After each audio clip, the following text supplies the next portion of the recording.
Hey everyone. So the topic for today's video is Bible and Kingdom Hearts. Kingdom Hearts is my favorite video game. One of the main reasons it is because of how much the Bible, which is reality, which is real life, has in common with the themes and stuff Kingdom Hearts explores.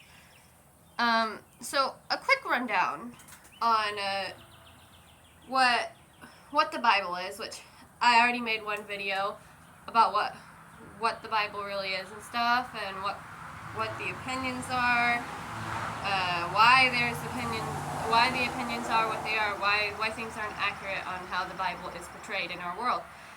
Well, basically, the Bible is 66 books, a collection of 66 different documents, basically. All of them are called books, but not all of them are actually books. Some are letters, others are like books of the prophets, which are basically prophecies and stuff. Others are like those storytelling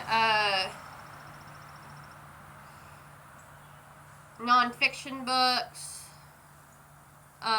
and stuff like that.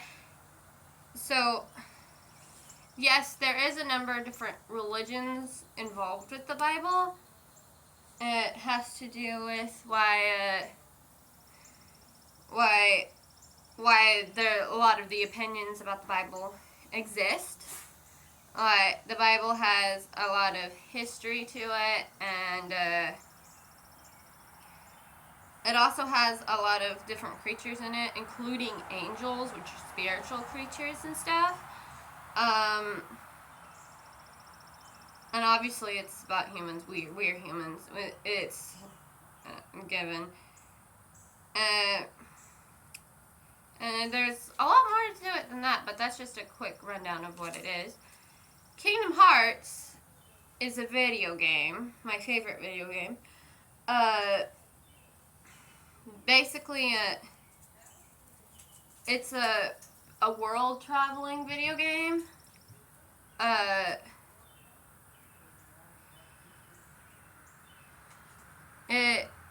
Which is technically made by Square Enix.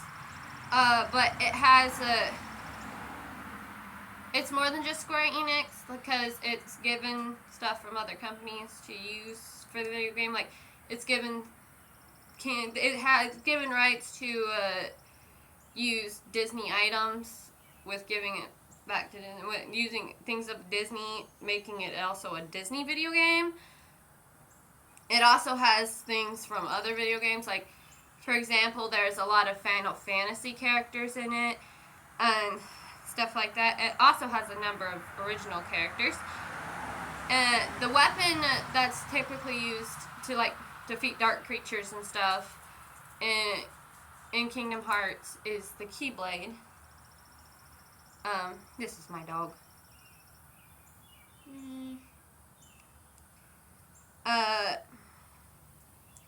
But they typically use Keyblades, which is basically a sword shaped in the shape of a key. It also uses other video games, things of other video games and stuff. Sora did make an appearance in a Nintendo, I believe it's called Smash Bros. The Nintendo game. He made an appearance in, which is the main character of the game, the overall main character. And it also has a lot of things on Heart, like 7 Princesses of Heart, which is quite a bit of stuff in it and stuff. Anyway, that's a rundown of what Kingdom Hearts is. If you want to know more about it, go look it up yourself, because it's out there. There's a lot of stuff out there. You can even find a lot of stuff for it on YouTube. It's not excessively hard to find everything to it. course, a lot of things on YouTube that you can find on it. Fans put on YouTube and stuff. But that's like mostly theories and stuff too, so yeah. Anyway, moving on before I start rambling off topic.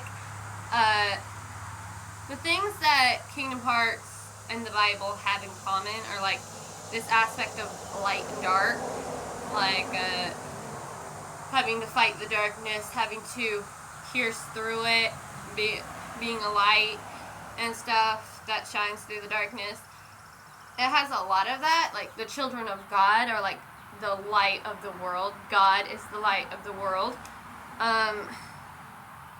It also has a lot in common with like the aspect of the heart, which of course, like I said a little bit ago, their Kingdom Hearts says the 7 princesses of heart, but it also goes into like the entire aspect about the heart, like and I mean the spiritual, mental heart and stuff like that. Of course, some of the things about that they go into in Kingdom Hearts about it, they don't necessarily go 100% into with the Bible, but they still go into it.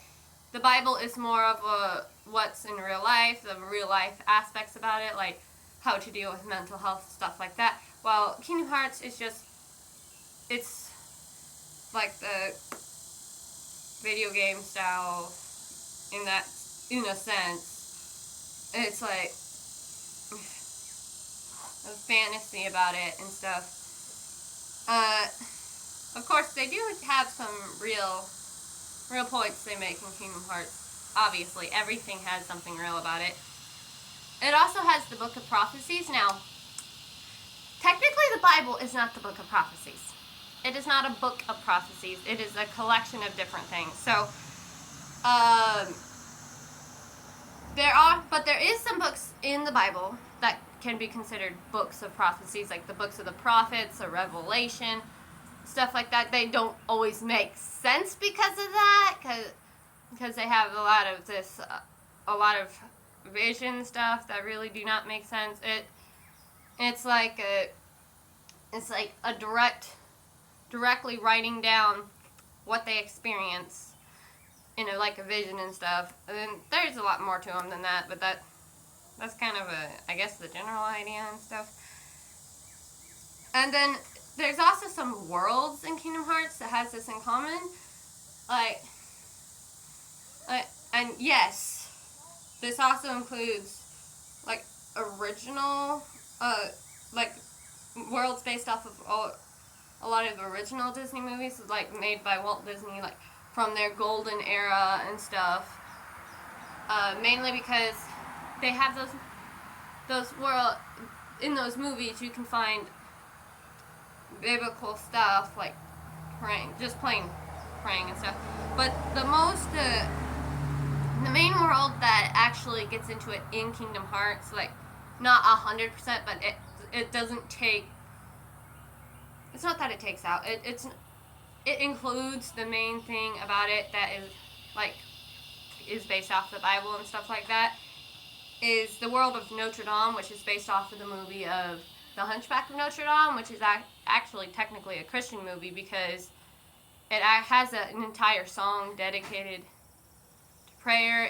It goes into aspects from the Bible of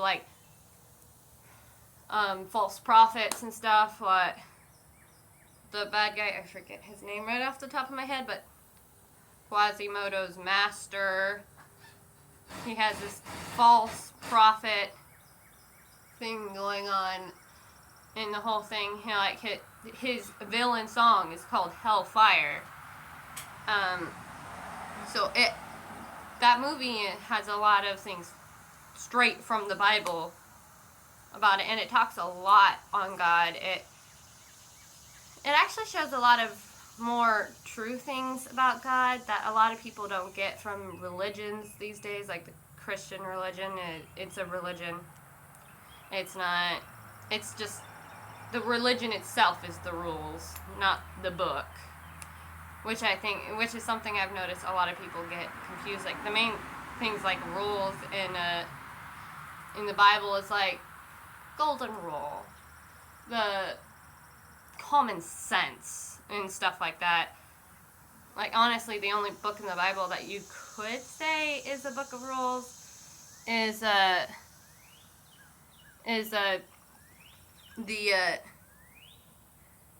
Proverbs. Anyway, that is the topic for my video. I also have here, I've made for those who are longtime Kingdom Hearts fans, I have Kingdom Hearts right here. These are my Keyblades. But, here's my Bible. But I have a guesstimate on the new 7 Hearts. Of course, I know most of them's already identified. Kyrie, Anna, Elsa, and Rapunzel, they're princesses of heart, the new 7 Hearts. But among my guesstimate, I have, for the first one, either Anastasia or Tiana, mainly because they're like, they would have worlds that are kind of like based off of the same, that are kind of based off of movies from Disney. Of course, Anastasia, there is a set reason why she is not a Disney princess, and that is because Disney had nothing to do with the creation of that movie. Disney bought it. Like, bought it after the fact, way after the fact. I forget exactly what company they bought it from. Like, I just remember it was the company with the big golden letters and stuff like that. Or it might have been golden lights shining on a bunch of big bold letters and stuff. I don't remember exactly, but Anastasia and Tiana fit the overall vibe that we're getting from the ones that have already been identified. Like, the ones that have already been identified, they don't give off extreme girl boss. No. They give off more of girls that could be extreme girl boss. But they have issues that prevent them from being able to do that and stuff. Like, which is why I say one of Anastasia or Tiana, it could be both, I don't know. But one of them could end up being one of them, because I know a lot of people want characters like Moana and Merida to end up among the new 7 Hearts, but they really don't fit the overall vibe that we're getting from the ones that have already been identified. Mainly because they are way more of girl boss than the ones that have been identified. Like, in my opinion, if those two were going to end up among the 7 Hearts, then Mulan would have too. But she's not. Like, her story with Kingdom Hearts, like them visiting her world and stuff and learning her story and stuff, that's already said and done. That's over. So Moana and Merida, not so much. I also think there is 3 characters from Union Cross that could, I'm not certain about this, but it could, yeah, there's a train coming through. I'm really close to tracks. But there is 3 characters from Union Cross that could end up being among the new 7 Hearts. And I say that mainly maybe because they fit the overall aesthetic and the overall aspects of it. And we know starting to look like it with the first set. It's like there's an age limit with it, like a top-off age. So I really do not think Ava would end up among the 7 princes apart. No. But I'm thinking more along the lines of the 3 characters I'm thinking more along the lines of is Skuld, Arena, aka Larxene, and Strissula. One of those things. Of course, Arena, aka Larxene, not as likely as the other 2, but I'm putting her in here because she does fit. She does fit the overall vibe and stuff of it all, of the group. Like, she's similar to like Elsa in certain ways, and similar to Rapunzel in certain ways. Not the same. Like, that's really weird to think of them as that similar at all, but she has some things in common, like especially when she was in Daybreak Town and stuff. So that's why I'm putting her among the 3 from Union Cross. I'm thinking, of course, I don't know if they're gonna add a few original characters. There's only one. In fact, there's only one original character I am really betting on. Like, I really feel strong about her potentially becoming one of the 7 princes apart, not from Union Cross. And that character is Xion. Why do I think that? Mainly because she fits the overall vibe, 1. And 2, if you really look at like things going on in her story, technically everything that happened with her among Organization 13 was not her wants, was not something she wanted. And on top of that, she is the only replica we've met in Kingdom Hearts that we don't know, like, we don't know where she connects. We don't know someone she connects to from before. We don't know if she was someone before. We don't know. Like, we know it with Riku replica and the replica that was used to give Naminé her own form and stuff. Her own form, since it's technically gone. But to put Naminé's heart in, we know stuff like that.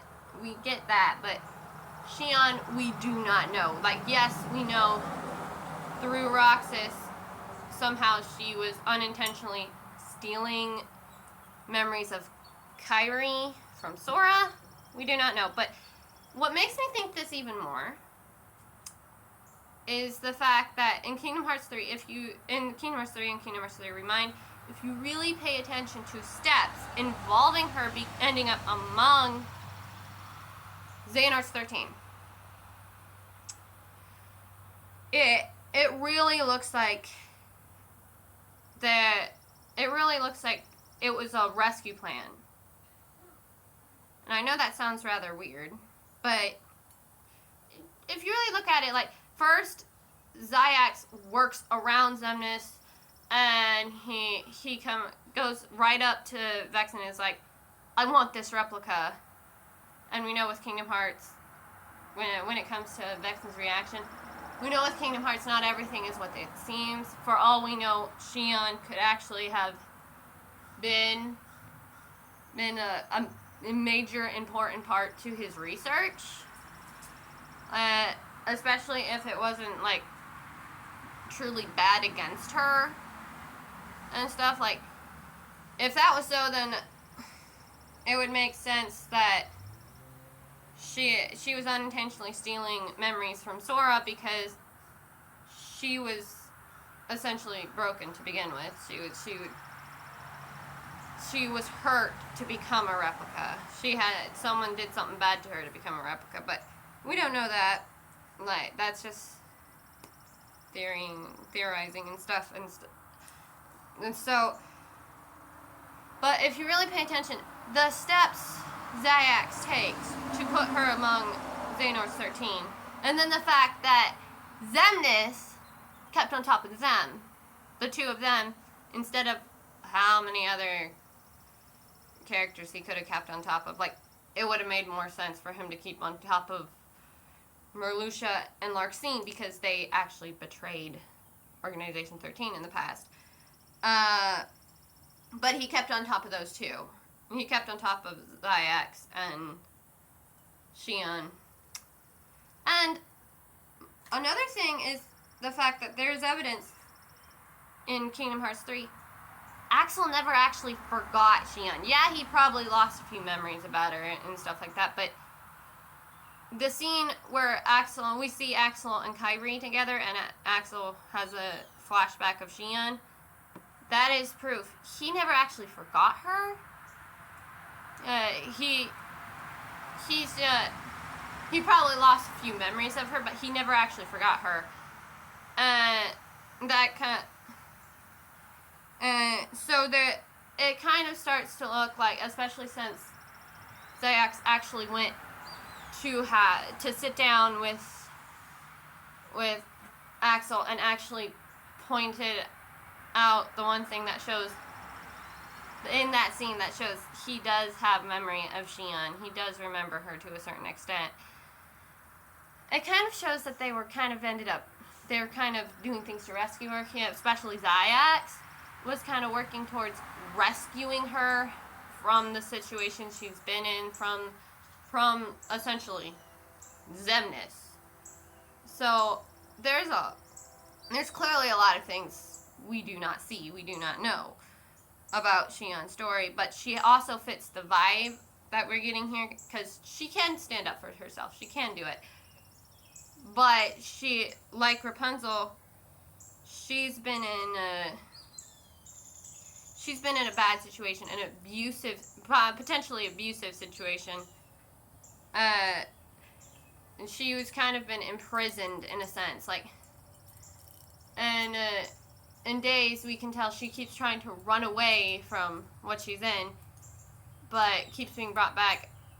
And Axel, the way he acts about it, it kind of shows a little bit of like him trying to help her, but it's not working because he does not know what she's trying to do. He does not know what's going on and stuff. So anyway, that's the video. If you want to leave a thumbs up, if you like it,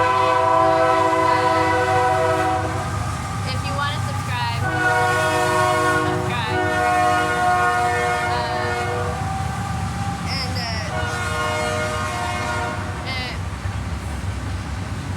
If you comment down below, like, what are your thoughts and stuff. We'll see you later. Bye.